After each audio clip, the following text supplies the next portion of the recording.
Joe talks about Joe. And now, your host, Joe Slepsky. Hello again, everybody, and welcome back to Joe on Joe. It is me, your host, Joe Slepsky, and this is the podcast where we've covered every episode of the Sunbow cartoon, the DIC, the Extreme, and we've even talked about every issue of the G.I. Joe Real American Hero series from Marvel Comics. We've worked our way through a lot of the ephemera of the 80s, just wrapped up talking about the G.I. Joe magazine. So if you want to talk about specific, G.I. Joe multimedia stuff, go back in the feed and take a look. I'm sure you'll find your favorite episode and hear what we had to say about it. And this week you've tuned in for a very special episode. I've got a nice surprise guest this week. We're turning it into a You on Joe episode.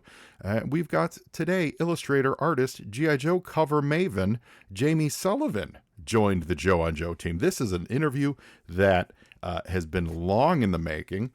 I've met Jamie and seen Jamie at cons over all the years I've been doing this podcast, and always friendly. He and his wife Erin are always very friendly. They're always very welcoming. They always have a ton of great G.I. Joe art to get, and we always talk that we need to get Jamie on the show. And you know me, I've said it before, I'm the absolute worst scheduler for podcast interviews. We finally did it this time, and why?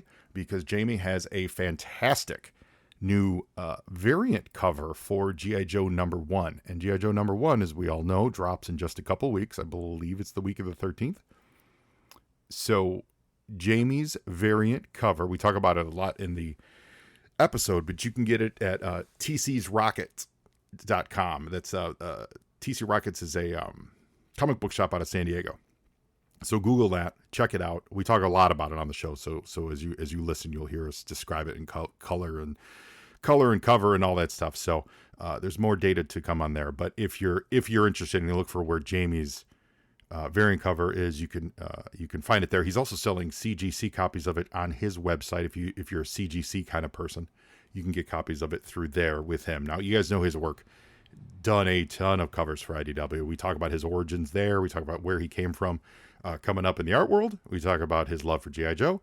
And we actually have a really extended conversation about the state of the comic book industry. And you know me, I love a good tangent, and I love talking about the comic book industry. So I thought it was a great conversation. I hope you guys all enjoy it as much as I did. Really swell guy, wonderful conversation. I can't wait to have him back on. And so I know you're going to enjoy this today. So, and listeners, remember, this is You on Joe, where you're the star of the show. We talk about what you like, and we do cover that a little bit. It's all the way at the end with Jamie, but I did want to make sure that we squeezed it in.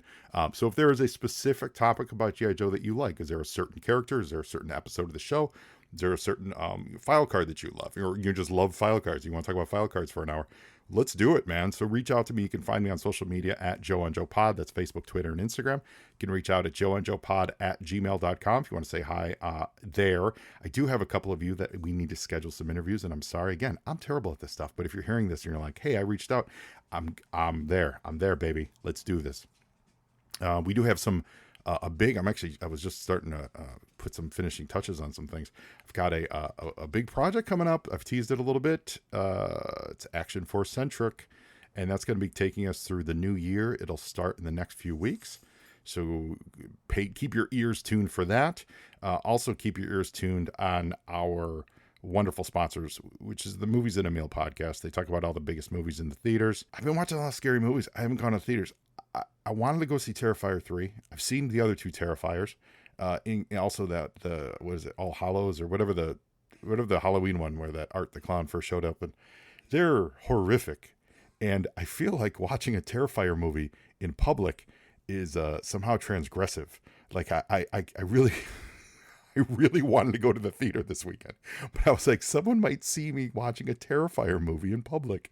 I don't know how I feel about that. So I didn't go to the theater. But it is Halloween, so we got to watch a lot of scary movies. And I know that Movies in a Meal are going to be talking about that. So please give them a follow, give them a rating and review. While you're on the sites, please give me a rating and review. We appreciate the 5 stars, but hey, even you 1 stars out there, you give me fuel. You give me fuel to keep this show going. Let's put it that way. So I appreciate everyone out there giving me your ears, giving me your time, and I'm hoping you're going to enjoy this conversation. It was really, really great. I really had a lot of fun. It went long because we just kept talking, comics, and I was like, all of a sudden, it was, oh wow, we're okay, yeah. So yeah, we talk a lot about GI Joe. We talk a lot about the comic industry. Learn a little bit about Jamie's origins, and you all need to check him out and check out his new variant cover. There's a lot of actually behind the scenes details on the variant cover that are fascinating. I'm not going to spoil it for you, but they are fascinating. Some of the stuff that Jamie spills about the origins of his cover. If you look at his cover, there is a secret on it that has been obscured by the powers that be. So anyway, you guys are all great. Jamie's great. Thanks, Aaron, for putting this together. And here we go. Let's roll right into our conversation with the great G.I. Joe cover artist, Jamie Sullivan. So Jamie, I was checking out your website, and first of all, run wonderfully by Aaron. Kudos. And yes, and always in flux. Yeah, always in flux. She wrote your about section, and she doesn't give herself enough credit in there. First of all, she said you've been doing illustration for 20 years, but you've only been doing comics, I think it said, for 15 years. What were you doing in illustration before then? So I did package design, and it's oh my god, it's been a lot longer than 20 years now. Holy cow. It's been 25 years. Package design.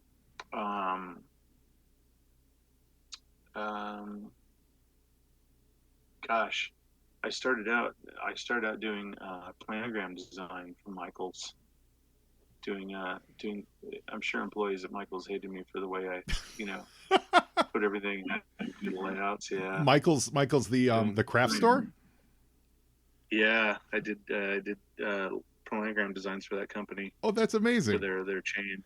That's amazing. Yeah, not really. Well, it's not that amazing. No, it is. It's neat. It's because that's one of those jobs that needs to be done, but you never think that that's going to be a job that's going to put a roof over your head, And then you probably go to like through industrial design artwork classes, like that kind of art study, and then you come out and they're like, yeah, there's this whole world of retail design that 100% requires both artistic thinking and then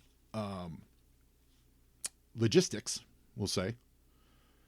Yeah. And there are ways to make livings in that, and you're still scratching an artistic itch and also keeping a roof over your head. That's really cool. Where did you grow up, Jamie? I grew up in Northern California, just outside of Sacramento. Lived there until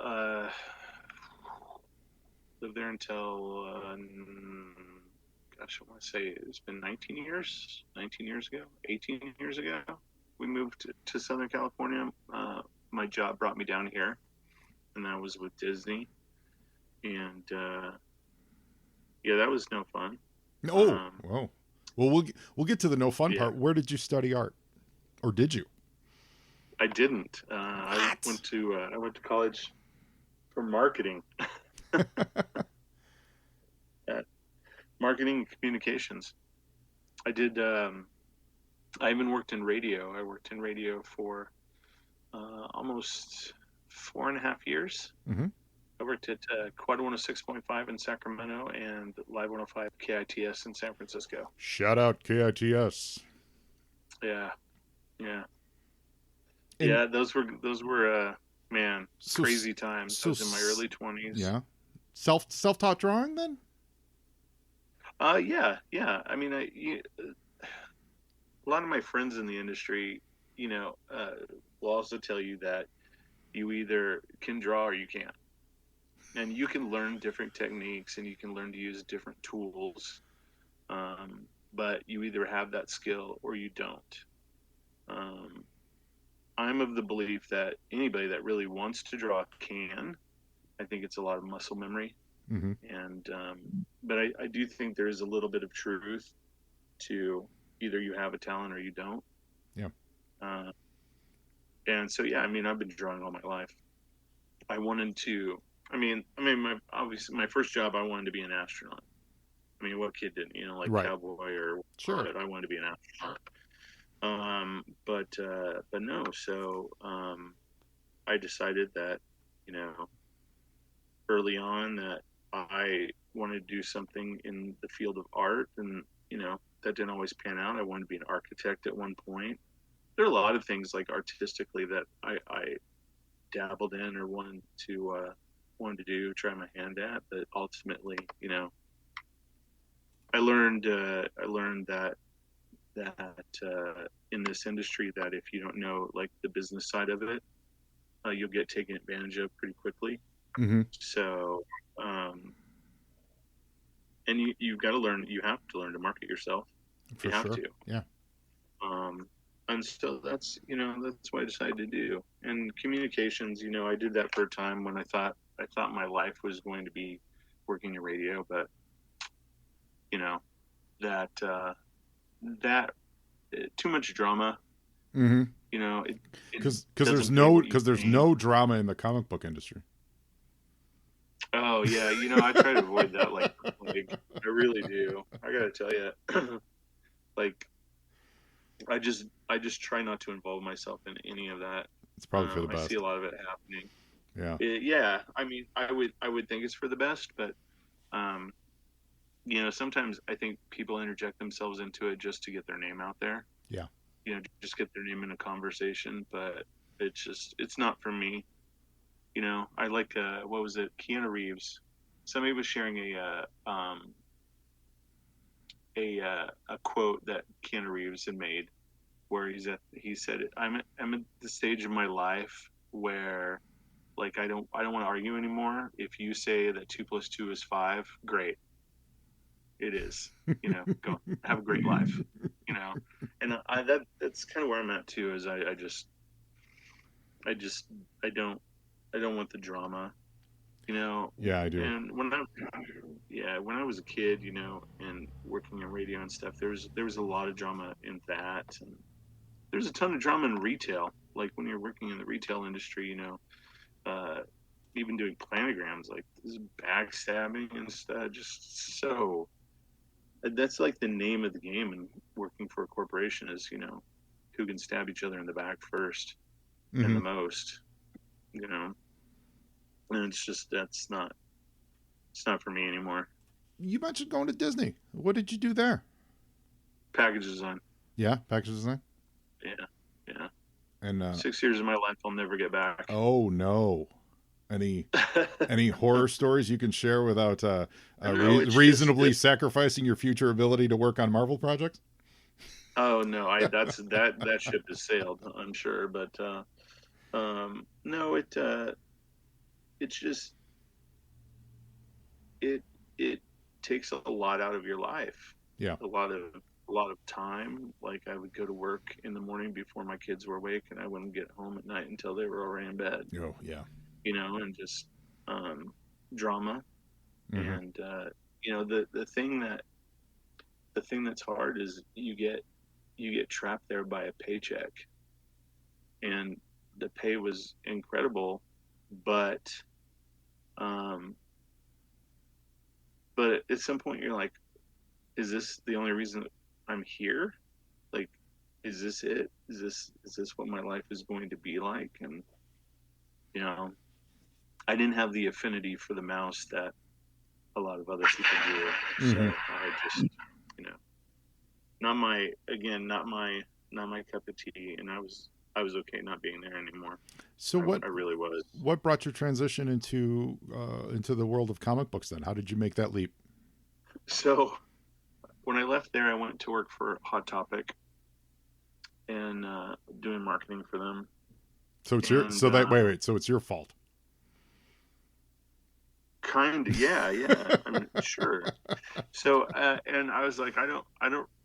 Again, corporations, I don't want to do this anymore. So I got the brilliant idea that I was going to open up a comic book shop. Okay.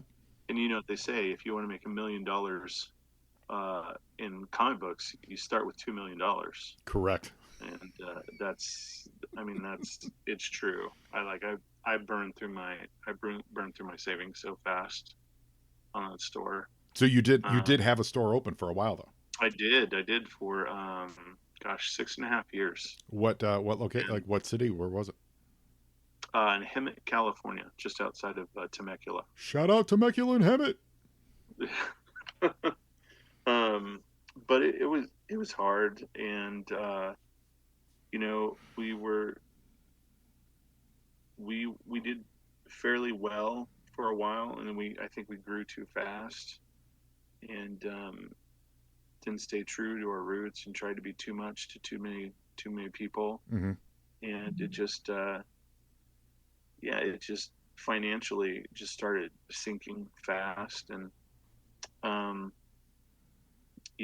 we in the 6.5 years we were open, we were in one, two, three, four locations, Wow. and it was too much. It Yeah. was too. My health was suffering.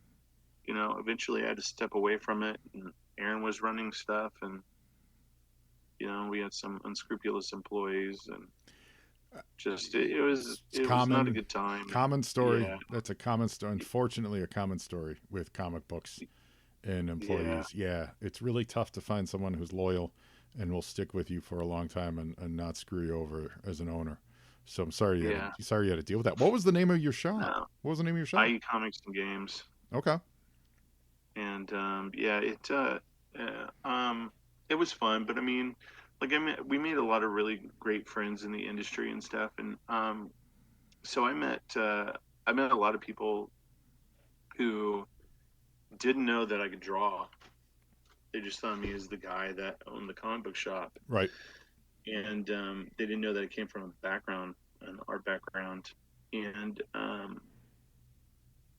uh, one of my friends, Tom Walls, who was an editor at IDW, he knew that I could draw, um, and I ran into him at Comic Con one year, and this is like right before we closed, and he's like, "Hey, I wanted to talk to you about something." I was like, "Oh yeah, what's up?" And he's like, "What do you know about GI Joe?" And I was like, "Oh, I'm a huge fan." He started asking about the characters, and we had a good long half-hour talk about characters and vehicles and all that stuff. And he's like, "Okay, yeah, yeah." He goes, "I get it, everything. So that's awesome." And he was like, "Well, I got a secret for you." He goes, "I'm getting ready to take over as the editor on like GI Joe and Transformers." Because I wondered if you'd be interested in doing some covers for us for the series. I was like, "Yeah, that'd be a lot of fun." He goes, "You sure?" He goes, "It doesn't pay very much," and I'm like, "Oh, it'd be great. It'd be a lot of fun." And so next thing I know, um, I did my first cover for them, and it turned out awful.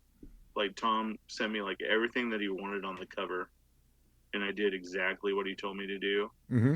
And people were just ripping it apart. Oh They're no. just like, "Oh my god, it's horrible." People in the And I editorial or fans? fans, and Oh. I messaged him, and I was like, I guess I'm never working on Joe again. And he goes, "Let me tell you something. It's just a fucking comic book. Like, What? it's not that big a deal." Do you mind me And asking what was the cover? it was 246 is a variant for 246. It had like Dr. Mindbender and Zartan on it, and the Ghost of Snake Eyes and Don Moreno, and his yeah. He told me he kind of like doodled a little like layout for me, and so I followed that. Mm-hmm. And so he goes, "Don't worry about it." He goes, I got." He goes, "In a couple of issues, he's all, I kind of want you to do a series of these variant covers. I had this idea," and I was like, "Oh, great, another idea." So um, he's like, "No, no, nothing like that." He's all, "Just think about when you were a kid, and think about playing with the toys in the backyard, and and do 5 covers that are like, what if those scenes in your head like came to life, like, where." I was like, "Oh, okay, I could do that." And so I did these 5 covers for him, and the first one that I did was the Cobra Night Ravens that are like flying over Oh yeah. city below, and then the the Sky Striker is like kind of like coming in above them. I was going to point that one And out as one of your most striking covers. oh, thanks. I genuinely was absolutely that was in my tabs here. Thanks. Um, yeah. So I like and he's like, so tell me about it because I like the covers to tell a story. And he's like, so there's a camera above, the reader, and Mm-hmm. Ace is looking at the camera, like pointing at his eyes, and then pointing down, like he's getting ready to swoop in over the top of him because the sun's above him. Mm-hmm. And but one of the and that's fine. But one of the Night Ravens, you'll notice that the little small shuttle is not on the back of it, so it's like flying Oh. further in the back, so Yeah. as like cover. And he's like, "Oh, that's awesome!" And so each of them had kind of like their story, and Yeah, I see that but now. yeah, I'm so zooming in. those subsequent 5 covers were all based on like my childhood adventures with the toys in the backyard. It's great. Your Terror Drone one's awesome too with the X-30s in formation. Yeah, so that was inspired by me playing scenes from Star Wars with GI Joe toys in my backyard, Ah, it's the and the trench whole run. trench run. Yeah. It's the trench run. Oh, it's amazing. Yeah, It's amazing. yeah. I like your shark Thanks. one too with the shark leaping out of the water. Yeah, yeah. So and Tom had a Tom had kind of a hard on for F-14 Tomcats. So a lot of the covers I did featured a Sky Striker somewhere Yeah, in the cover. So that was kind of a running theme in a lot of the covers I did, where I had an opportunity to put a plane, their F-14 Tomcats in it. that's great.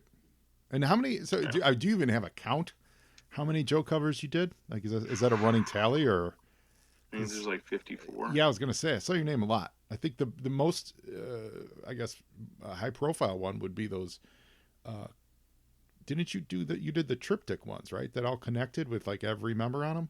Yeah, I did. Oh my God, I've done so many connecting covers for IDW.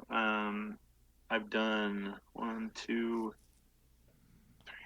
I think 4 sets of connecting covers for IDW. Yeah, And then the highest profile one I've done is the world record breaking cover for issue 300. got it. Yeah, That features all like 317 characters on the front and back. that is a lot of characters. There's a lot of That is a characters. lot. I started running out. I had intended to break the record, and so I had to start pulling characters that had never appeared in the comic book before. Some that were only ever toys, some that were only ever um, in the cartoon. Yeah, Hector The Ramirez Viper is must. in there. Oh, the Viper absolutely needs to be in there. Hector Ramirez had to be in there.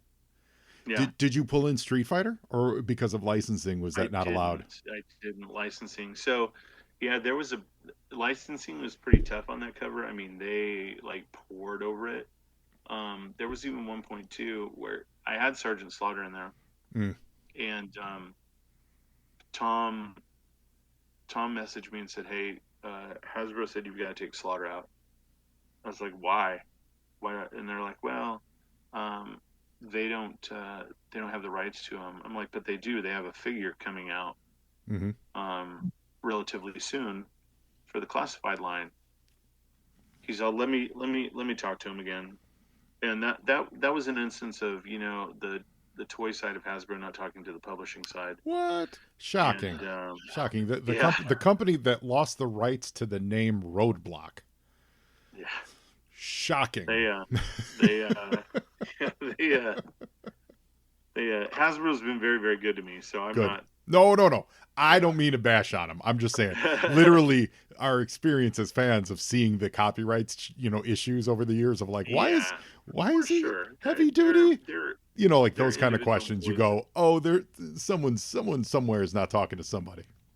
They're obviously employees in the past that have dropped the ball on certain things for Yeah, sure, but that could be said about any company. that is true. That is Um, true. but yeah, so Tom messaged me back and said they're like, no, they're you're gonna have to take Slaughter out of it. And I was like, God damn it. So fortunately, they were all drawn individually. And so we started thinking about who we were going to replace with Slaughter. So we thought of that character that the fan club had used for their Slaughter's Marauders pack. It was some, I forget what character it was, but Tom messaged me back the same afternoon. He's like, you know what? Fuck it. Leave them in there. What are they going to do? Take the license from us? Because it was the final issue. He's just like, fuck it. Who gives a shit? I love that. I was like, that's the right. Like, okay, cool. That is the right energy. Yeah. Did you slip? And I don't recall this. Did you slip in William the Refrigerator Perry? No. They're they were that. I don't think that would have flown right away because they sent me a list originally telling me that the fridge couldn't be used. Yeah. There was only like 3 characters on it from what I remember. Oh, that was. This was like 3 years ago. Who were the other 2? Maybe Roddy Piper, because he had a figure at some point. One was Roddy Piper. One was the fridge, and one was Rocky. Oh, Sylvester yeah, Stallone. Right. That makes sense. Those were the 3 I can use. On your cover, did you include any of the? I have to ask because this is a fan favorite from this show. Extreme characters. No, I didn't. Ooh. I did. I stuck to a real American hero. Mm-hmm. Both the comic, the cartoon, and the toy line. Oh yeah. So it still had to exist within a real American hero. It is an impressive feat, but it's not as extreme as it could be. I'm just going to put that out there. It could have been more extreme, but for sure. And those are great. And on your website, you've got the other 2, the one that's all the Joes and one that's all the Cobra. But I got to say, my personal favorite is the original 13 one that you did. Because that's just beautiful. Like those group shots are impressive and they're fun to look at and pick through. But in any time you see them, by any over going back through the years, it's always this hodgepodge of your brain kind of starts. I'm looking at them now, and everyone's kind of melding together simply by nature of what it is, right? But you get that 13, and it just becomes this really nice piece of art that just is just great to look at, and everyone stands out on it, and it's really impressive. I like it a lot. So there's a lot of that. It was originally supposed to be broken up like photographs, and they kind of did it on the actual covers that came out. You'll notice that they don't line up quite right, but they're supposed to. The original design was they were going to be kind of like sepia toned photographs laying on a desk. Oh, okay. They were. It was them getting ready. The first time they were all kind of getting together. That's why you'll see on a lot of like the cases and stuff. It says Fort Wadsworth on, and it was them like kind of meeting for the first time and getting together, and it was based on action figures. So some of the poses were kind of like action figure type poses. But when all was said and done, after it was drawn and the files were sent in, it was left out of my hands. So I didn't have a whole lot of control over editorial, the way they were placed, the files that Audrey and I sent to them. And Audrey is your colorist? And my daughter, she's my daughter. She used to color a lot of my stuff. Oh, amazing! Talent runs in the family. That's great. Yeah, she's very talented. She didn't really have time for me anymore, but she's got school and a job. She's got life happening. So does her job involve art? Like, is it? No, it does not. Oh, okay. It does not. She works for GameStop. Oh, she's a manager for GameStop. Oh, I hear you. I gotta say, honestly, that first gen is so green. Literally the color green. She does a wonderful job with delineating that on a per item basis. So where you've got the MMS is behind rock and roll, and they're just subtle shades of different. Like she did a wonderful job of shading everything and using different tones to really make every individual green thing pop. So kudos, please let her know. Yeah. I don't know if she listens to anything her dad does, but let her know. Let her She know it's doesn't. she Not did a anymore, anyway. wonderful she did a wonderful job on this. The so the I'll give you a prime example of things where it was left out of our control. So I made Tom, my editor, Steeler in in the Mobat, Mm-hmm. and so on the issue, Steeler is supposed to be in front of the logo. In the actual issue that came out, he is not. he is Oh. he is straight up hidden Oh. by the. I'm sure you can see it. Well, I'm looking at the your combined triptych Oh, when poster. they're all put Yeah, so together. I'm not Yeah, looking yeah, at yeah. the individual covers. I apologize for that. If you look at the individual covers, yeah, you'll be able to see. You'll be able to see in some of the shots too. The original, kind of some of the original concept coming through. You'll see some of the white lines of what would have been the borders of the photographs, Uh-huh. and but yeah, so the desk was going to be really cool. So it would be like this old, like black and like brown wooden desk that you Mm-hmm. would see, like standard military type desk of like a general or whatever. And it'd be these photos laying on it, and there's going to be some bullets on one, like laying down on their side on one of the images. And but yeah, it never panned out. And then some of the heads got cut. That one of the heads got cut off. Like I said, Steeler's head got cut off, and it is what it is. Yeah. Well, the final widescreen poster is dynamite. Thanks. I believe Appreciate I've that. seen you selling that at cons, or A is long that time ago. like a long time? Yeah, yeah, Yeah, I yeah, did. So those the 6 foot by 2 foot like banner size yeah, posters yeah. are extremely expensive to print. Mm-hmm. And people are like, "Why do you charge so much?" I'm like, "Because they cost like $100 a piece to make. Totally. I Yeah. only charge $125. I make $25 on them. Mm-hmm. That's why I was pre-selling them because they're not cheap to print. And I would love for if anybody could find a printer out there that did that size print on Mm-hmm. that quality of paper for less than $100. I would love to know, because Yeah. I have not been able to find one. I think you'd Not been have to. able to find I think you'd have something, to own the shop. probably. Yeah, And probably. even then, oh my God, could you imagine the cost of that printer? No, Do something like that? I don't think printers are. They're not part of the 1%. So Yeah. I don't think they're raking it in. So anything any good prices we can get from them, I think is good. Yeah, Speaking for sure. of comic covers and pricing and all that stuff, you sir have a variant cover for GI Joe #1 that's heading our way. Yeah, November 13th. It is the variant for TC's Rockets in San Diego, California. Um, it is according to fans that have messaged me, the cheapest variant that's available. Um, and you said you looked it up. I thought it was $14.99, but it's on sale It's for. as we record this on Monday the 21st. It is $11.99. And That's so crazy. go That's to crazy. it's I guess it's pronounced TC's Rockets, but tcsrockets.com is the actual website. So type in Yeah. tcsrockets.com, search for that, and they're based out of San Diego, and Yeah. they've got this beautiful cover. It's Destro. Is he in a tank, or is he just behind a No. podium? So He's just behind a podium like that. so it is it's like a factory, Got it. and He's he's behind a trio of computer screens okay.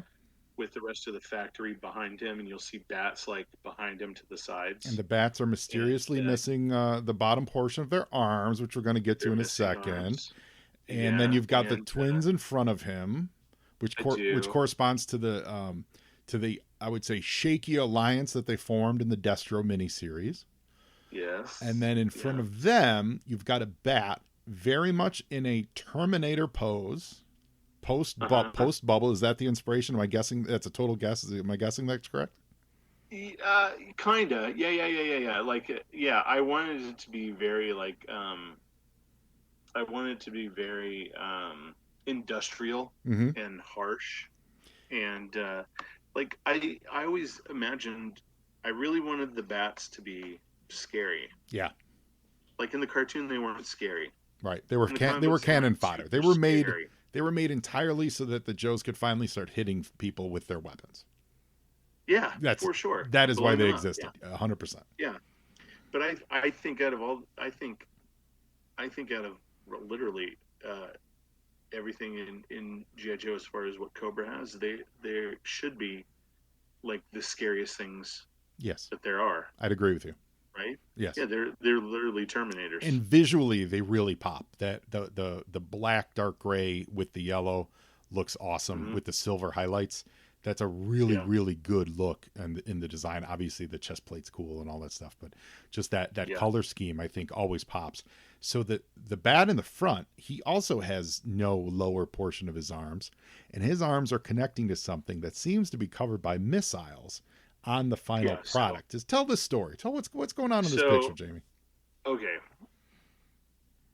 So yes, I'll tell you first about the actual cover that you're going to get. So yes, they are attaching two missiles. They're attaching to a to what are Cobra MMS missiles, and it's kind of.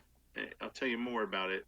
I will tell you that BMAC, Ben and I, good friends from Hasbro. Um, when I was going through this whole cover process and sending him sketches and stuff and getting his feedback on what he thought of it, if he liked it, when we put the missiles on there, and I was like, we got to do the missiles. And I was like, now I'm throwing down the gauntlet. You have to figure out a way on the toys now on your side of things to make those mobile missile system missiles attached to a classified bat. And he's like, he said, challenge accepted. He's like, I'll tell Lenny, challenge accepted. Awesome. And I was like, okay, so we'll see. Now you and your listeners know that gauntlet has been thrown down. Okay, so how the cover goes originally, Steve Lurley, the owner of TC's Rockets, he's like, I would really love to see Cobra bats with Rumble's pile drivers on their arms. Awesome. And I was like, I don't. First of all, I don't know how I can make that work, and I don't know if that they'll go for it. I don't know if they'll go for it. He's like, well, just like humor me, and let's. And I was like, okay, so I took a few days and was doodling some stuff and trying to come up with a way, and that made sense because he wanted. Not only did he want bats with Rumble's pile drivers, but he wanted Destro and Tomex and Zaymon on the cover. I was like, okay, so how am I going to do? Like, that's a challenge. Yeah. That's a challenge to try and squeeze all of that into a cover and make it tell a story other than just like, just him standing there. So I did a few sketches, and this was the only one that really like was coherent and made sense. So I drew it with the pile drivers. The bat is getting Rumble's pile drivers, and there are other bats waiting in the wings, to come in and be put there. And you can kind of see the arms behind them, the mechanical arms that are putting what are on the final cover, putting rockets on. But on the original cover, they're getting pile drivers, Rumble's pile drivers, put on their arms. That is, you showed me the original. It looks amazing.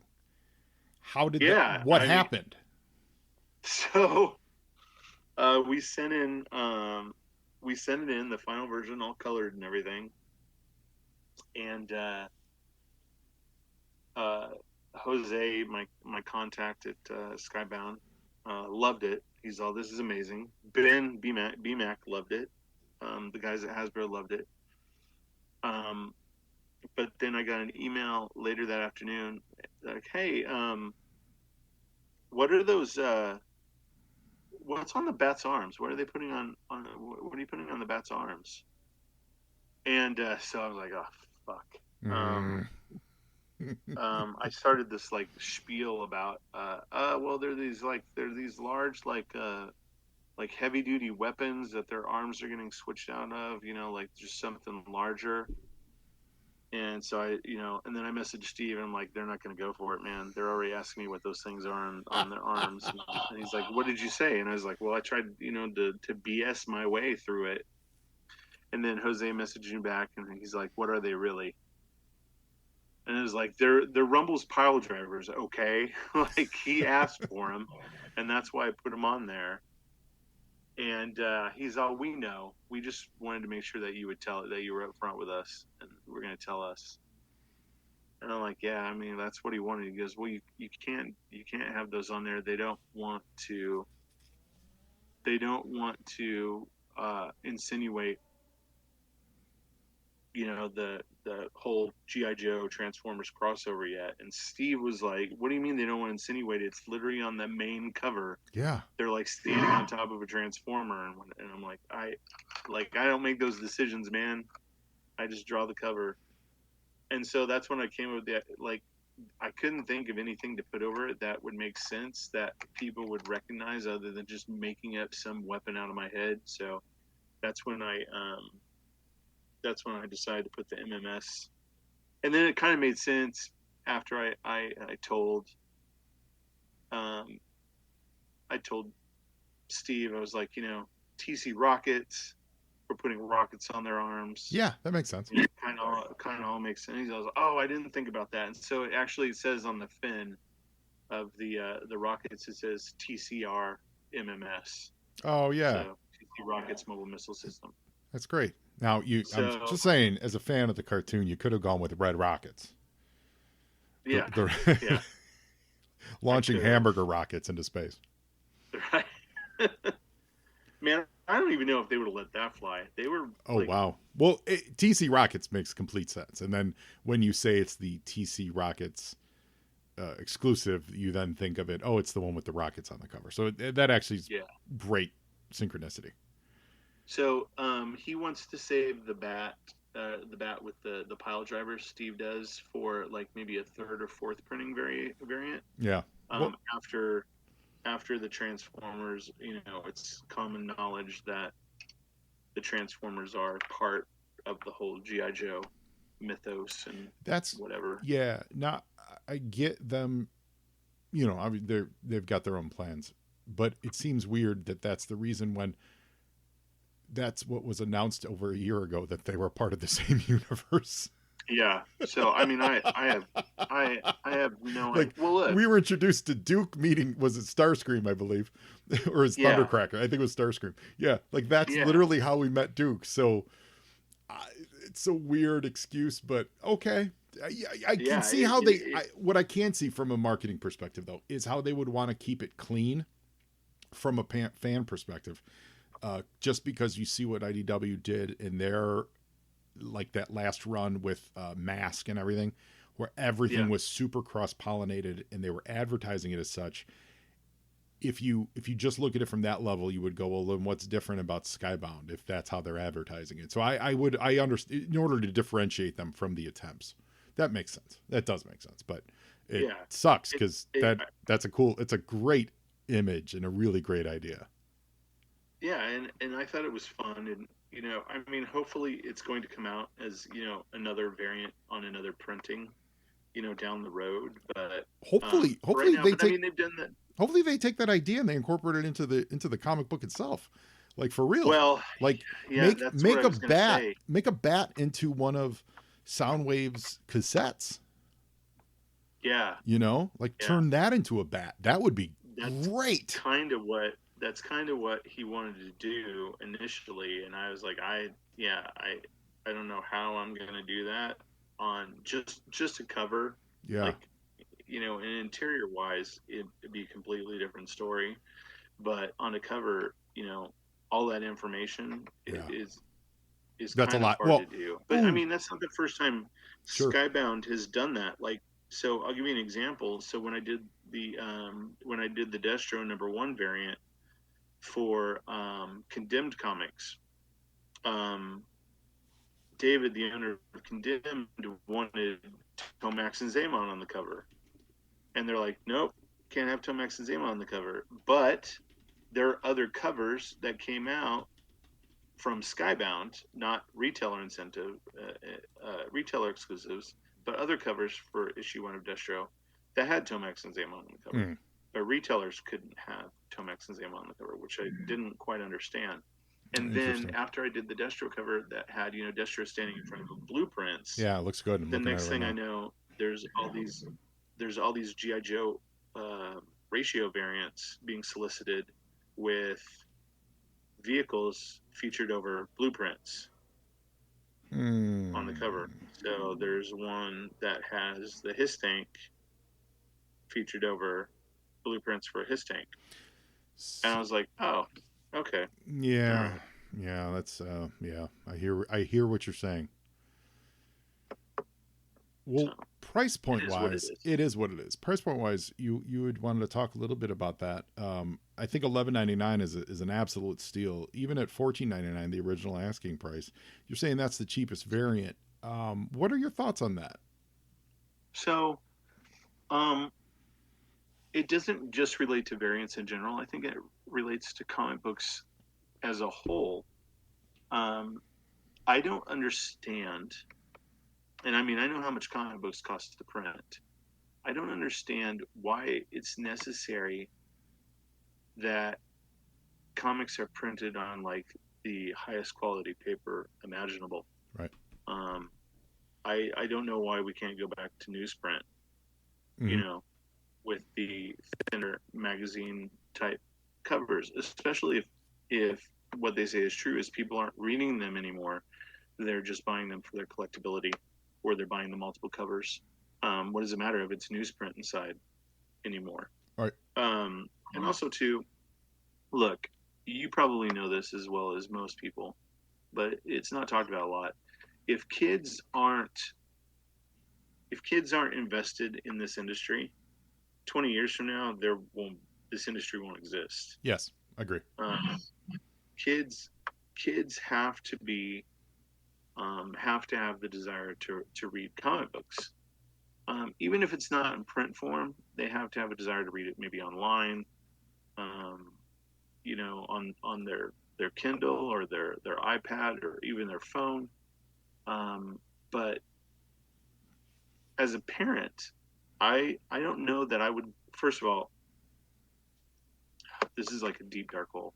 I don't know that I would go take my kid into a lot of comic book shops that are out there and that look like a fanboy's dungeon, and then spend $6 on what is basically a 28-page pamphlet, that they're going to read for like 10 minutes and then, Mm-hmm. toss to the side and go back to their phone. So there's got to be a way.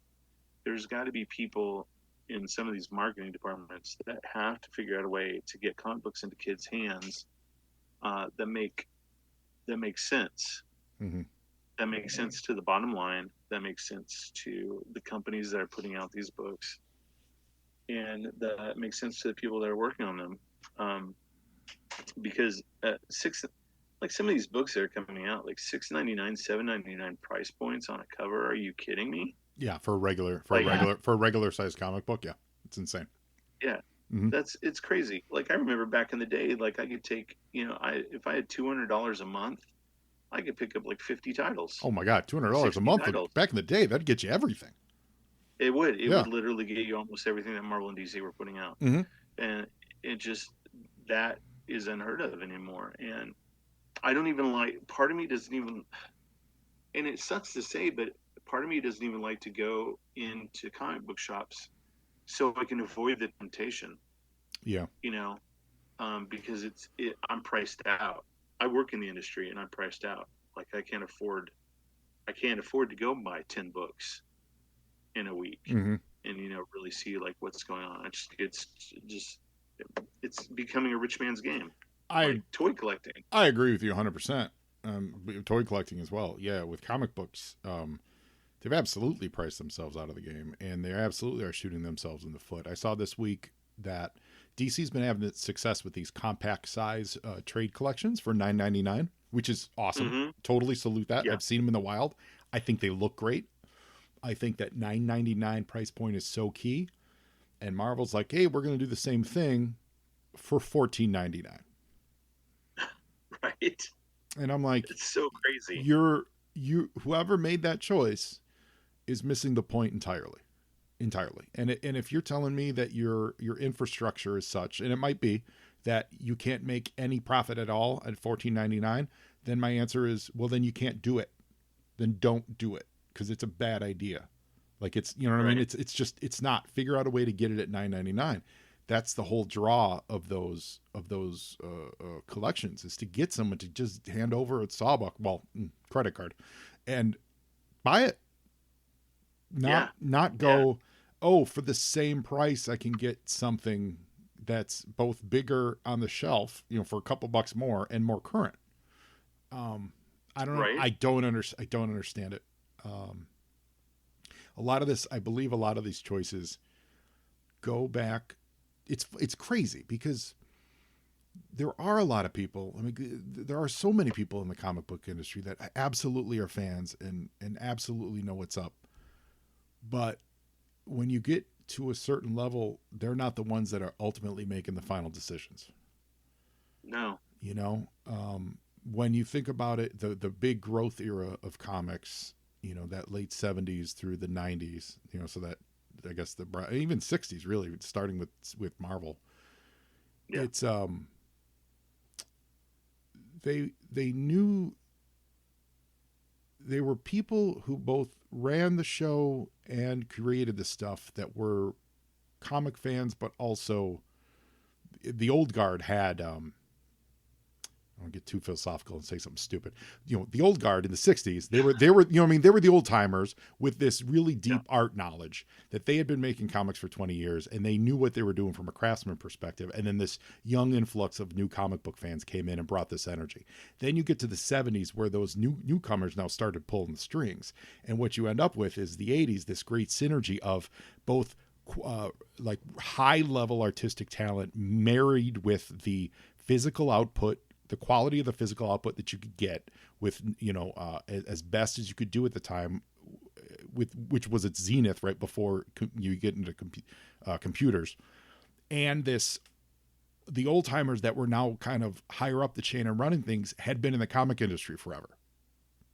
Mm-hmm. Then as they leave, you lose that sense of that fiscal sense of stewardship, that business side of the comic industry. That experience leaves. So then you're just dealing with the 90s, which was just energetic fanboys who were iterative of the stuff they saw on the finished page in the 80s, but not necessarily behind the curtains in the 80s. And those behind the scenes people are now gone. You know what I mean? It's this cycle of that. And so picture that, squeezing that further and further along the line until you get a situation where Marvel Comics goes public, and you do that, and then you're beholden to stockholders. So then decisions start being made about making money instead of about making the best product. Mm-hmm. There, part of the problem too is, and it's an economics lesson, is that volume will always beat out margin. You don't make money on margin over the long term. It's a quick fix. But volume always wins out, Right. So it's like toy companies. Hasbro is a great example where, they are hemorrhaging money. They've got to sell off a bunch of licenses and stocks, and they become, an IP house. For selling off or leasing IP to people so they can make toys based on things that they own. And so one of the quick fixes is let's just raise the price of action figures, to which in turn leads to less product being sold. Correct. Which in turn leads to them raising the prices more, and then less product being sold. I think it's the same way with the comic book industry. So, one hiccup comes and less product is being sold, and then there's this sudden, knee-jerk reaction. Oh my God, we're selling less comic books, so we've got to raise the price. Mm-hmm. Have to raise the price. I remember I think it was like 2014 maybe. Um, DC put out this big initiative, drawing the line at 299, Mm-hmm. and it was mainly in uh, out of Marvel raising their regular issues to 399. DC's like, no, we're not going to do that. We're going to keep our fans. We're going to keep it 299. That lasted for like 6 months. Yeah. It lasted for 6 months, and then the price went up to 399, 499. So I think that there are a lot of companies out there that are unwilling to try and weather the storm Mm-hmm. and have knee-jerk reactions and raising the prices. Do you remember the movie? You remember the movie Mr. Mom with Michael Keaton? I absolutely adore Mr. Mom. Okay, so there is a Clean up scene on in aisle 6, by the way. Yes, I yeah, was never even in aisle 6. great line. Oh my God, one of Michael Keaton's finest performances. Um, yeah, and there, so there's a scene in that movie that still holds true to this day that anybody that owns a corporation should watch. And it's a scene where Terry Garr's character gets the owner of the tuna company to say, while this inflation is happening and Yeah. while all of this financial crisis is going on, we are not only keeping our tuna the same price, but we're lowering it a certain amount. Yep. So, all of you families and moms out there, don't have to worry about pinching your pennies, and you won't have to worry about feeding your kids and stuff like that. And record sales when they ran the promotion, if I Mm-hmm. remember correctly, and that's true. That's true to this day. Like, I have, I love the comic book industry, and I want to see it grow and thrive and do well. But I think a lot of the initiatives that they have going on right now in relation to pricing and marketing are horribly misguided. Mm-hmm. Horribly misguided. And that's why I was happy. I didn't realize that Steve had priced the variant issue like he did. But he agrees with me that the more people, like, I would rather sell all 1,000 copies at $11.99 than sell 200 copies at 20 or 30 bucks. Mm-hmm. Mm-hmm. I mean, and it makes more sense financially to do that. So people message me like, "Oh my God, that price I ordered too." Mm-hmm. I'm like, "That's awesome," because the print run on that issue is only 1,000. Well, as we were speaking, I literally clicked through and ordered one myself. So that listeners, that's how literally that is how easy it is to do it. In the middle of my interview, I said, "Oh yeah, I'm on the site. Let me just click here, click there, and then hit PayPal." So I ordered one. So now you have only 999 left to sell. I hope it's doing well. I hope people enjoy the cover. I will let you know this. There is a virgin variant. Oh. So as far as I know, so that's another thing I want to talk about too. Real quick before we go into the virgin variant thing, listeners, if you want to buy a CGC graded version of this, you can go to Jamie's website. Jamie sells CGC graded versions of his books, and he has some up for sale there. You can absolutely go there if that's your jam. CGC is your thing, and you want a copy of this all graded, nice and done. Go to Jamie's website, which it's your website. It's not. It's something like G Illustration, and sorry for that. It's just jamiesullivan.net. Oh, Jamie Sullivan. Oh, okay, because I've got jsianddesign.com. Yeah, we used to have that as the domain name. Oh, okay. And it just is a mouthful. It was more for totally. So jamiesullivan.net. Go to jamiesullivan.net. And oh yeah, you're right. Same exact website. Yeah, totally easier. Um, go to jamiesullivan.net and yeah, and order if you're a CGC person, you can get a copy of it from there. So you're talking virgin covers. Yeah. So the Virgin variant, that has not been put up for solicitation yet by TC's Rockets or myself, but believe, I believe Chase told me he only ordered 200 copies of it. Ooh. So that's all there'll be of the Virgin variant. So if that's your cool. if that's your thing, go for it. Yeah, yeah. I actually, yeah. While I certainly appreciate the artwork and being able to see the full thing, there is something for me about the packaging, and this is you as an ex-packaging person. Maybe you appreciate this. There is something about the finished package that is just appealing to my eye. Like I prefer. I'm not a huge virgin cover guy, even if it's art that I really, really love. I kind of go, I like it all put together. I like the logo. I like the price point. The price on it. I like the logo box, the corner box, and the all that stuff. So it's yeah. Where do you land on that? Do you have a preference? I sometimes I like virgin variants, but I like to be able to know what issue it is when I look at it. Well, I didn't want to get into that, but yeah. That's a huge thing for me. When we're talking, I'm also not a fan of. I'm also not a fan of signature series. Okay. CGC books. Yeah. I don't like. A lot of people do, and a lot of people like to get CGC signed books from me, and that I deeply appreciate that, and I think it's awesome if you're into that. But I don't like signatures scrolled across the front of my comic books. Yeah. Well, personally speaking, I've always said I collect comic books. I don't collect baseball cards.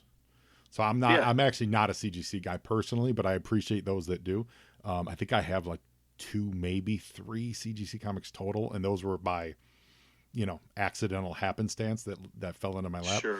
I love a comic book.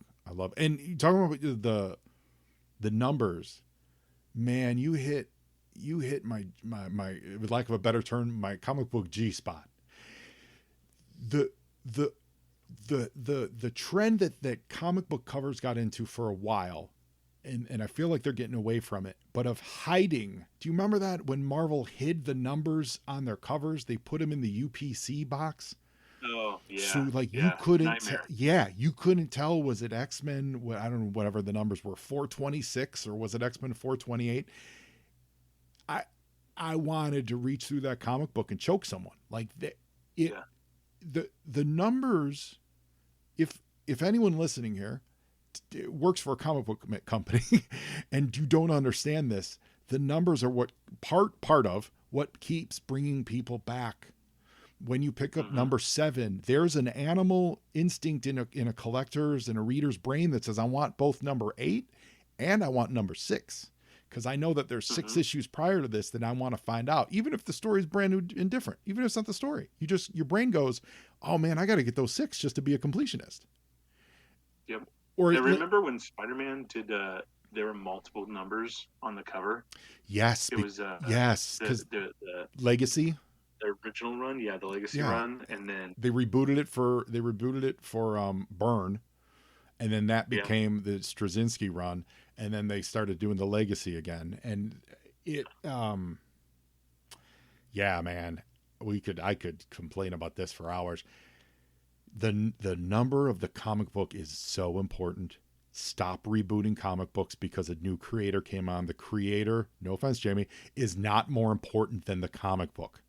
The important part of these stories are the characters and the people inside of them. It's their continuing adventure. It's not Donny Cates coming on to the Hulk. It's, you know what I mean? It's not this creator or that, not to single them out, I don't mean it like that, but it's not this creator or that creator's brand wild new vision that makes that interesting. It's the continuing adventure of the Hulk. Make it work. Right. I miss that so much about collecting comics, because what you then end up with is, even in the aftermarket, the trade market, just a series of trades that have no connection to each other. Yeah, not a volume. Not a volume anymore. And you're taking a gamble that creator, whoever it is going to be popular a year from now, that people are ever even going to care what that creator's, big, bold, brand new vision is. It makes Right. zero sense. But what will still be there is issue number 732 on the cover, or number 18 on the spine of the trade because it's the 18th volume in the whatevers. That's like the date, penny wise pound foolish mentality that so many publishers have taken over the last 20 years that I will never understand it. They believe that having a new number one is a great jumping on point. Yeah, well, Like, it's a great jumping on point for new readers. I'm like, well, then just say this is a new jumping on point for readers. Yeah, Marvel did it really well in the 80s. Totally. You know, New series, new arc, new creators.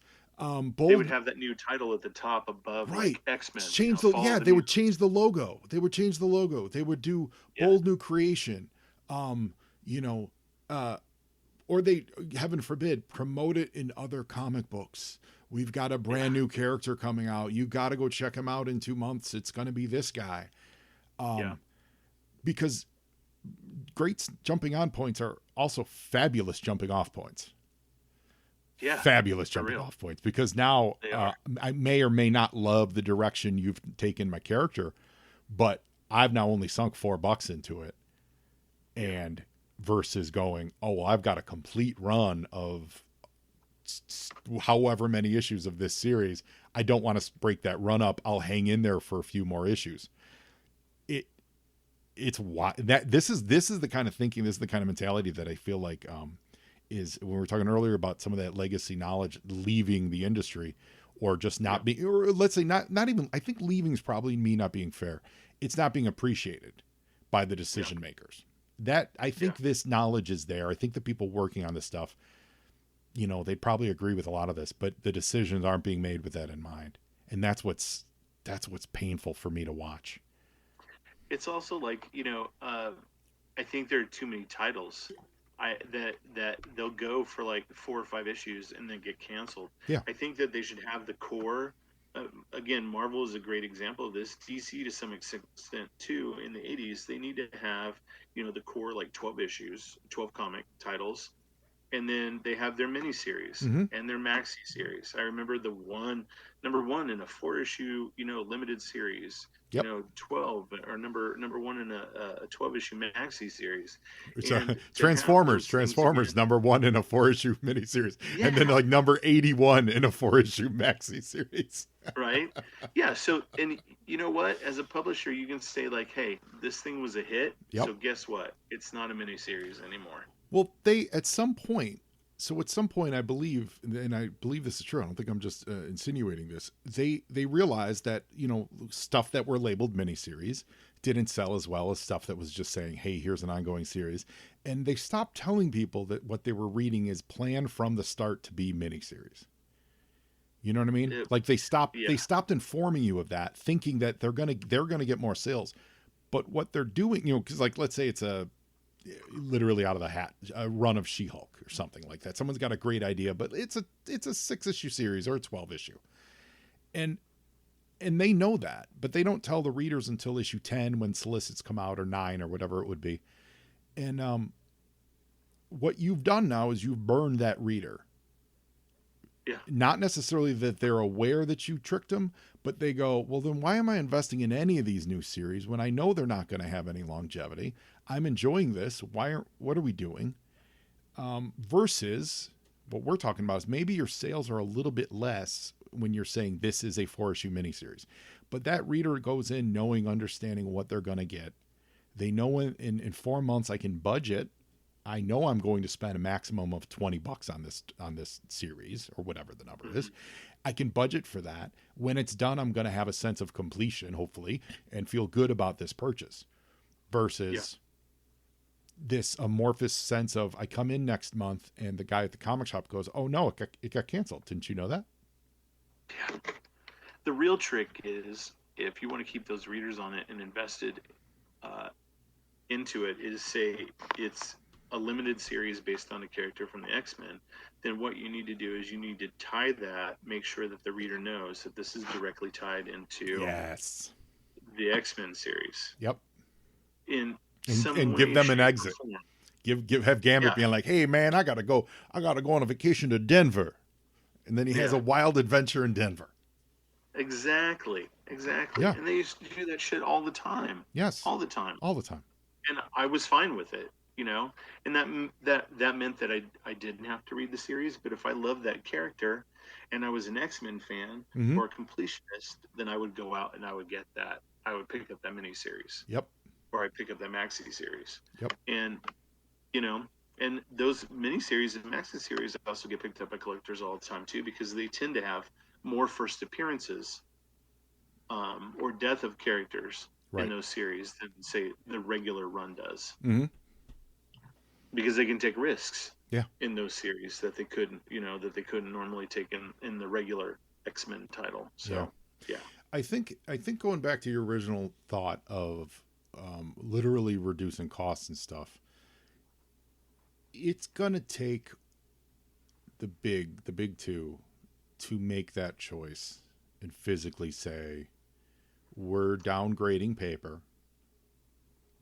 We're going back to old school stuff, uh, and that's our committed line. And because it used to be that the really nice paper was just for special edition stuff, yeah, and that made sense. That made sense to a buyer, to a consumer. That, oh, this stuff's elevated because it's not. When everything's elevated, it's not nothing just special. nothing special. Yeah. So, and no offense to anyone on any of these ongoing adventures, but like I was a big Superman guy, so I've always collected Superman, and Yeah, me too. I love Batman. Batman's great, but every issue of Batman is just another issue of Batman. I know what he's up to, Yeah. and as good as it may or may not be, it's still an adventure of Batman. But then Hmm. you throw something on some glossy format, and then you get the Dark Knight in your hand, and you're like, whoa. Or you get Gotham by Gaslight, and you go, that's Yep. special. And those Yep. things stay in your brain for your whole life. Um, Yeah. but Or the Killing Joke or with the the killing, embossed cover. yes, yes, and they're in your brain for your whole life. But the special edition of whatever number 642, I don't care that that's special edition and cost me an extra $2, but I do care that it's number 642, and I have 641, and I have 643, and it Yeah. continues, and it continues his his soap opera story. That part I care about. Um, yeah, I think all that is that's it. That's missing, man. I really do. Yeah. Yeah. They're just the powers that be. We've I seen, I don't know what it is. we've seen people try to do the newsprint and with a lower Hmm. price point. The problem with that is they're doing it with characters that no one cares about. Like Yeah. it's a new startup or something, and I celebrate them and salute them for that. But you're now fighting multiple uphill battles. You're fighting. Yeah. You need to have the talent and you need to have the characters, and then now you're getting over on the price point. And that's a really hard. You got to have some deep pockets to even try to get that off the ground. Yeah. Yeah. Yeah. You have to. It has to be X-Men or Batman. Yeah. It Yeah. has to be like one of those, And and people have to be on board. I would love that. And this as an artist, I hope you're going to agree with what I'm about to say. When you're drawing, the art style has changed over the years because the quality of reproduction has gone up, right? Yes. You could say good, bad, or ugly. That's all Mhm. all perspective. Like, I like this, I like that. But it Hmm. absolutely has changed because they see that, oh, my art is being reproduced at a higher quality. I need to put in Yeah. more time on it. Well, Hmm. we talk about the old days, everyone was super fast because they knew it was getting printed on newsprint. They knew the printing quality was Yeah. a little lower. So guess what you're getting? You're getting more speed. You're getting more pages out of people. You're getting maybe a little bit more energy on that page because it's not as poured over for 8 hours a day, on one Hmm. singular page. You're getting just, here's a panel. It's going to be on newsprint. And then you add the element, the literal physical, tactile nature of it being newsprint. Though the tiny little imperceptible bumps on that page brings an image to life in ways that a flat glossy doesn't do. Yeah. They're just different animals. You can really see this if you read them digitally, old school. If you read Yeah. old comics digitally, Hmm. um, Or if you look at them in new like collected volumes where they've Yeah. cleaned up the art Yeah. and recolored it. Yeah. Yeah. Yeah, you Yeah. can really see the stark difference, and everyone's taste is their own, so it's not a matter of taste, but it is a matter of difference, I think, in speed and ability to output stuff Well, a great at a example of that. reasonable rate. A great example of that is George Perez when the new 52 rolled out. George was working on the title. I forget what I think it was World's Finest or something. Mm-hmm. Yeah, with When Kara Zor, Power Girl, and Huntress. yes, and so he was still drawing like nothing had changed about his style. Mm-hmm. But when you put his art on a cover and it was being colored digitally, Mm-hmm. you know, like modern techniques and stuff like that, those two didn't really like pair up. Yeah. And it didn't look right. It looked like somebody was trying way too hard to color his work and make it look better than what it really was. Mm-hmm. And like his art is amazing all on its own, and that four color work with color is all it needs. Mm-hmm. You don't need all this crazy like rendering and stuff that you do digitally with it to like make it pop, because it already pops on its own because of the line work. And that's a prime example, because a lot of the way that artists drew when it was printed on newsprint, it's not like, because a lot of times a lot of those stories were also printed in black and white, Yeah. in collected editions, and so they didn't. Those are pages that didn't need color to make them look right. Mm-hmm. Like they didn't need to be colored. They looked great black and white, or they looked good colored. And yeah, that's the difference today. I think a lot of people, because a lot of guys that'll do it digitally will go in and they'll just straight. It'll be colored from zero. Like there is no line work because it's just all digitally painted, the art. And yeah, that would be a problem. Yeah. A lot of modern artists today going back and having to draw something that would appear in newsprint. It would have to be like them training to be like manga artists. Mm-hmm. Yeah, it'd be a seismic shift. Yeah, it would be very difficult. One final thought on all this, I think, to point the finger even higher at a corporate level. I think one of the things that needs to change, and this is never going to happen, but is profit sharing based on ideas that stem from comic books needs to be reevaluated. Disney Sure. and DC or Warner Brothers, right? They look at these properties and go, well, we own them. So, and that's true. No one's, I'm not denying that. Everyone knows what pay for hire, work for hire is. Everyone's eyes are open at this point. However, the old world model of working for hire at both Disney and Warner Brothers Animation and all that stuff is a conglomerate of people. Sure, maybe there's one or two with the brilliant ideas, the Chuck Joneses of the world, right? But you've got a conglomerate of people that are putting all these cartoons together, and they work on them for, say, 6 months at a time, year at a, like here's this finished product, and here's this year's animated movie. And it was worked on by all these people, so I get it. That all the characters in that are owned by Disney. Comic books are so fast, and I know it takes a long time to put it together, but they're so singular and individually made that you're working on a book, you can come up with a Rick Jones kind of character that's brand new because you need a character for that story, and you come up with it on the spot and you make it, and bam, all of a sudden Rick Jones is helping the Hulk. And then 5 issues later, either you come up with an idea or someone else comes up with an idea, and all of a sudden Rick Jones is the new Hulk. Yep. Right? You, as the comic book creator in that scenario, you did all that heavy lifting. You did that. Mm-hmm. That's not coming from a committee of designers, writers, in a boardroom for a big budget movie. That's a dude sitting at home thinking of a creative way to solve a story problem or a visual problem, or a couple dudes, the artist and the writer. You know what I'm saying there? Mm-hmm. Yeah. Those people need to be compensated at the macro level, because when that Rick Jones Hulk becomes a breakout superstar, that needs to be an incentive for creators to want to, top quality creators to want to work for Marvel and to give them their best ideas. We can't have a scenario where Ed Brubaker's not getting properly compensated for the Winter Soldier. That is an absolute, situations like that are ridiculous and insane. When he and Epting and I think those are the two primary. I think those are the two primary creators of Winter Soldier. The fact that they're not getting,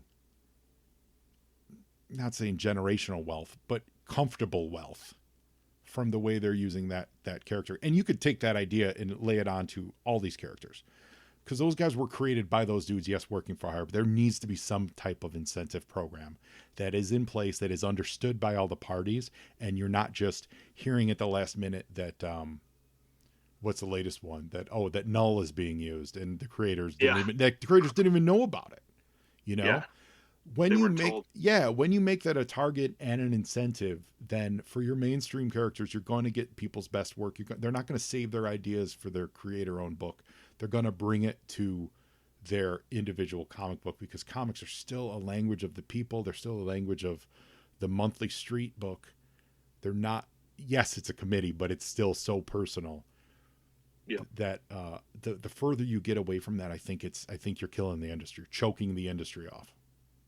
There will always be, that's the thing though too, is there will always be up and coming artists that want to get their, and writers for that matter, that want to make a name for themselves or get into this industry or do something else, that will come along and create characters for you and not worry about that kind of compensation down the road. Right.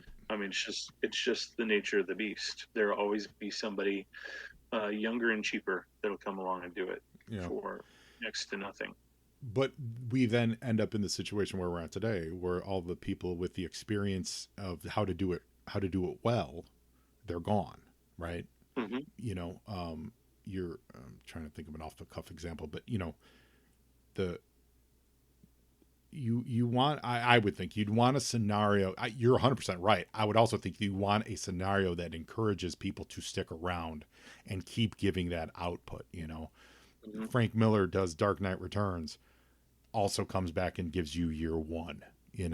Like, yes, you don't want someone. Imagine if he came in, he did Dark Knight Returns, and then was like, oh, it's the scenario of this, and then I'm never coming back to do your. Well, I mean, we see it with the way they've treated Alan Moore, and that's a controversy we don't need to get into. But but it's a deep cut, and I've got some contradictory thoughts there.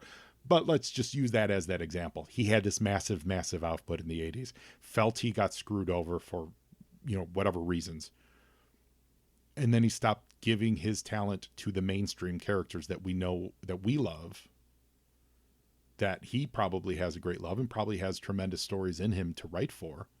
Yeah. But he's not doing it. He never did it because, he stood his ground on that. And that's that business solution that I think this industry needs to solve for.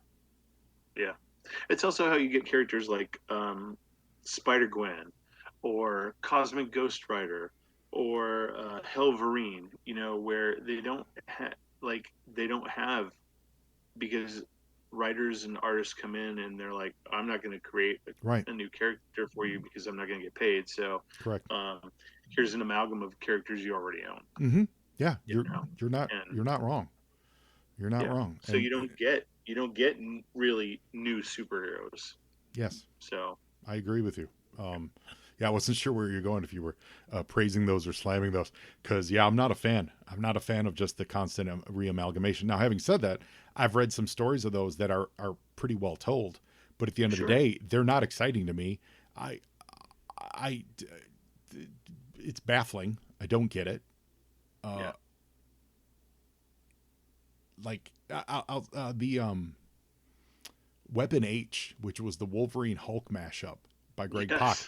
Awesome. Yeah. I really enjoyed his take on it. Really great stuff. And that is exactly that idea, what you're saying. It's not a brand. It's a new person. It's a new, human character, but it is just taking like two great tastes that taste great together And Yep. has that had the lasting, imprint on people's minds? No, it hasn't. Yeah. I had forgotten about it, honestly, until you Yeah, yeah. just mentioned But it. I, it was so much fun. I really enjoyed it. But Yeah, but I people did aren't too. clamoring for it I liked it because too. they've in their brain, in the back of their brain, they've seen it all before. Yeah. Man, boy, you really lifted my spirits, Jamie. This has been That's good. well. That's Let's real good. quick. So before we wrap this up, first of all, thank you so much for finally being on the show. I'm terrible at scheduling things, so the fact that this is the first time having you on the show is my fault, and I appreciate having you on so much. I always see you at shows, and you and your wife Yeah. are such bright lights, and I've always Thanks. appreciated your work. So thank you for coming on Joe today. I appreciate that. Thank you for having me. We do like to keep it Joe and Joe centric, though. So in the interest of the you on Joe spirit, you told me before, who is your favorite GI Joe and why? Flash. Yeah. Flash. So he was my first. He was the first figure I ever got. Um, I loved his costume.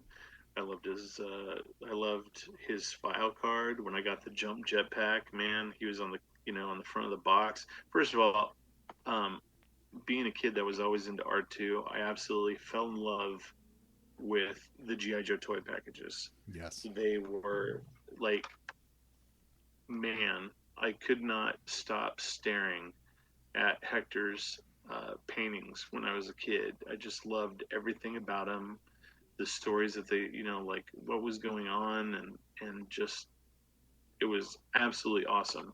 But yeah, Flash was my first. Like I was telling you too, like Snake Eyes. I didn't even Snake Eyes was Snake Eyes and Scarlet were the last characters I got in the first wave of figures that came out. Flash was my first though, and I believe Breaker was the second one I got. The Breaker and the Ram cycle. Mm-hmm. But yeah, Flash has always been and always will be my favorite character. I wish they would do a lot more with him. Because I'm a huge fan. I even wrote before IDW lost the license, I had kind of wrote a 4-issue mini series and did like some character redesigns for it Mm-hmm. that I was going to write and draw, and pitched it to Tom, and that's when I was told that IDW was losing the license. Otherwise, he would have gone for it. But yeah, Flash was going to be one of the central characters in that story. So kind of bummed I never got to do it. But yeah, he was very very near and dear to my heart. That's awesome. That's awesome. We've featured Anthony Flash before. Escambello. Yeah, that's great. We've featured Flash before on the show. I think with Rich Borges, and yeah, we did a deep dive on him, and I really like him too. I love that the two you mentioned, Breaker and Flash, they had that toy appeal for me. Where their gun or in Breaker's case, his helmet connected to their backpack. You connect an accessory to another accessory, you've won my heart. You've won it.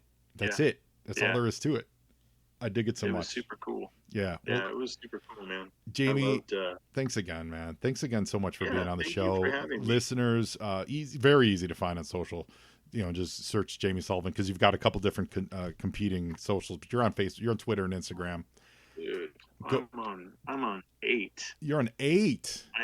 I'm on Facebook, Instagram, Twitter, Threads, Kara, Hive, Mastodon, and Blue Sky. Oh my god.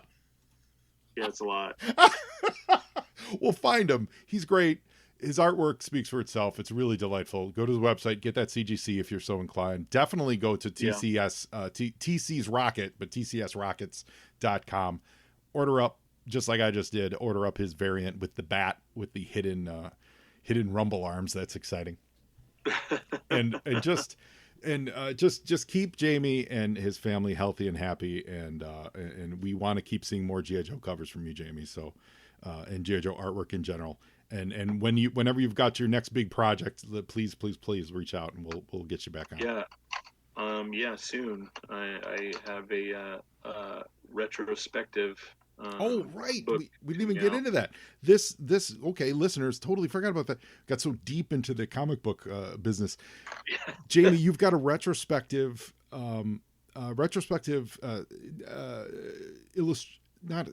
sketchbook. Well, yeah, there's a lot of sketches and behind the scenes art, and it covers the when it comes out, I'll be on the anniversary, my 10-year anniversary working on G.I. Joe. Yeah. In January. Sketch. But yeah, what's not sketchbook? What are you calling it? So it's called Toy Soldiers. Okay. 10 years playing in a real American sandbox. Great, and it's written. It's co-written by our friend of the show, by Michael Charles Hill. Boom. Yeah, who created Cold Slither, Special Mission Brazil. But yeah, he's writing it with me. But yeah, you're going to see a lot of never before seen sketches, behind the scenes stuff, that went into the making of a lot of the covers I've done, some package art I've done, a lot of unpublished work that I've completed for G.I. Joe that hasn't been seen before. Yeah, a lot of great stuff. Are you including any of your Michaels designs? No, I will not. But yeah, this is big. It's right now it stands at like 80 pages. Oh, that's great. And getting bigger by the day. I love it. And that's going to be available through your personal website. Yes. It won't be a Kickstarter. Yeah, and I'm sure you'll have it at you'll have it at shows and stuff here in Southern California and all that. Yeah. Awesome. So if you're at any show where Jamie's at, get it signed. I believe you said it's going to be like available for order towards the end of this year and available in like the first quarter of next year. Yeah. Awesome. Yeah. So that's really cool. We will talk about it when it comes out, and we will get some eyeballs on that for you. Jamie Sullivan, thank you so much for being on Joe on Joe today. Thanks so much, buddy. I really appreciate you having me. You got it, man. Well, now you Joe, and Joeing is half the battle.